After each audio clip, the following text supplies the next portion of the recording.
Sí, claro. Colombia también nos pareció un punto muy importante porque como tú sabrás y también la gente que nos escucha, pues lleva prácticamente Colombia siendo una década el país más letal, ¿no? Para personas defensoras y defensores del territorio. También está enfrentando grandes niveles de deforestación, principalmente en la Amazonía.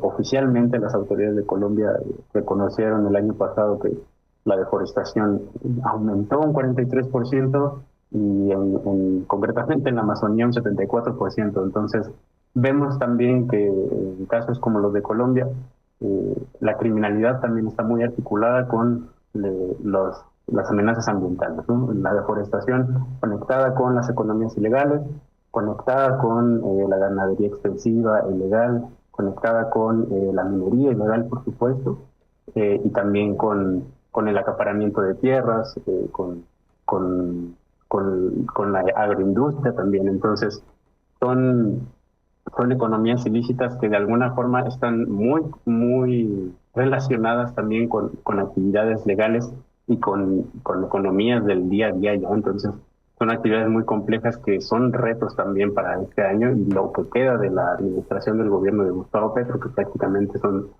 seis meses lo que quedan. Entonces, va a ser un punto importante a seguir y vamos a estar muy atentos, por supuesto, en Mongabay, de que sobre todo la agenda ambiental pues no se pierda, ¿no? Entre lo que podría ser esta agenda política y electoral que va a vivir intensamente Colombia los próximos meses. Sí, sin duda. Y en el caso mexicano, ¿qué destacarías para efectos prácticos? Bueno, el caso mexicano fue difícil no poder sintetizar los Sí, principales retos, pero de acuerdo con especialistas, con gente que hemos consultado, pues hay claridad primero en el tema de defensores, ¿no? México sigue siendo top 3 top 5 cada año en cuanto a violencia contra defensores. El Centro Mexicano del Derecho Ambiental, SEMDA, hace un puntual análisis cada año para poder, digamos, eh, tener más de cerca o entender más de cerca cómo evoluciona este fenómeno. Algo que ha insistido mucho es poner atención más allá de tener un mecanismo reactivo a las violencias que ocurren, a las agresiones que ocurren contra defensores, el poder trabajar estos mecanismos de prevención, ¿no? Tener suficiente presupuesto para tener acciones prioritarias, poder trabajar junto a autoridades y organizaciones civiles mecanismos de prevención que permitan atender contextos concretos y prevenir estas agresiones, ¿no? Porque en México tan solo en 2024 fueron, si mal no recuerdo, cerca de 24 asesinatos de personas defensoras y defensores. Las cifras no varían mucho dependiendo del registro internacional.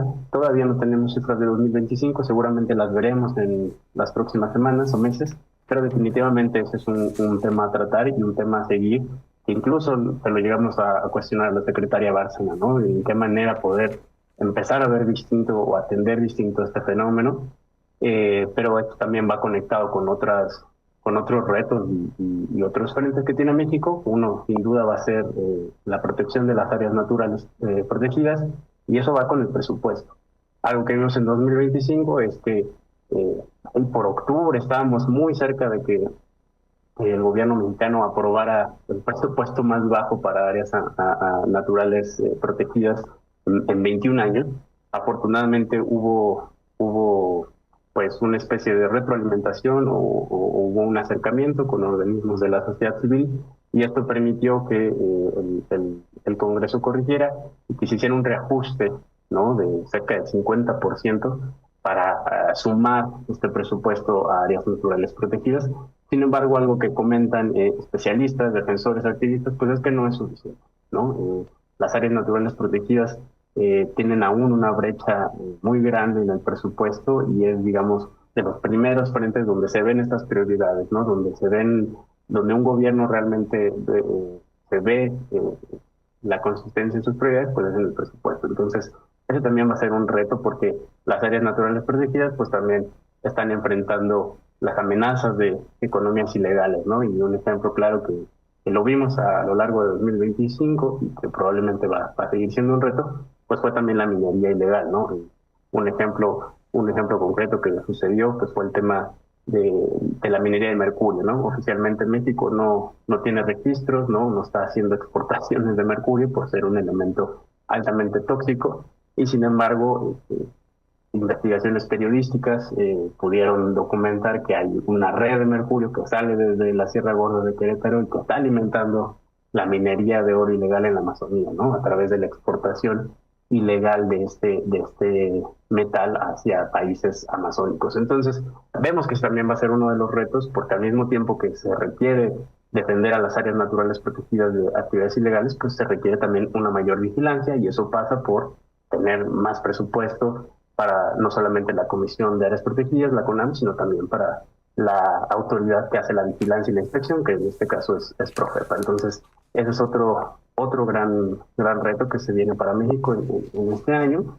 Y pues mencionar también que están conectados con el tema de energético, con el tema de pesca y el cuidado de los océanos, porque algo que hemos visto y que fue un balance en el que fueron unánimes los especialistas, ¿no? Y expertos en este tema, es que México le ha apostado muchísimo a la economía fósil, ¿no? Es decir, la actividad petrolera, la infraestructura de gas fósil han sido prioritarias para el gobierno de Claudia Sheinbaum, algo que contrasta justamente con su formación, ¿no? Una presidenta científica, una presidenta que entiende muy bien el conflicto y la situación que implica la crisis climática actual, y sin embargo seguimos viendo que la prioridad ha sido aumentar el presupuesto a Pemex, ¿no? Argumentando un mensaje de soberanía energética, ¿no?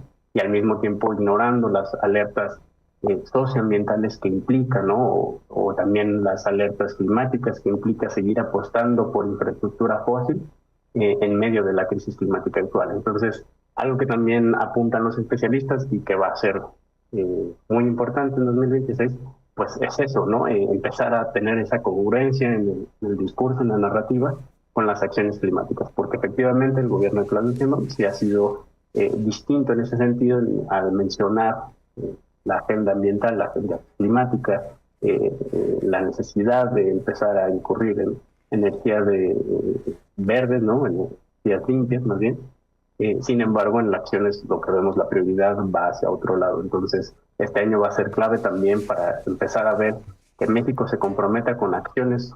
Incluso fue a prometer a Brasil durante la COP30, ¿no? México ahí presumió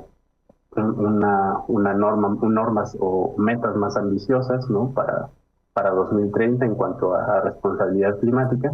Entonces, en este año también tendría que empezar a materializarse, bueno, cómo vamos a empezar a hacer estas políticas públicas más reales, qué presupuesto van a contar, ¿no? Que todas estas acciones están conectadas, el presupuesto, con la prioridad energética, con el cuidado del medio ambiente, con la protección a defensores, con la pesca, ¿no? Que también de alguna forma está siendo afectada y está siendo desplazada por actividades extractivas, en este caso la extracción de hidrocarburos, principalmente en el Golfo de México. Entonces esos van a ser a grandes rasgos retos muy importantes para México en 2026.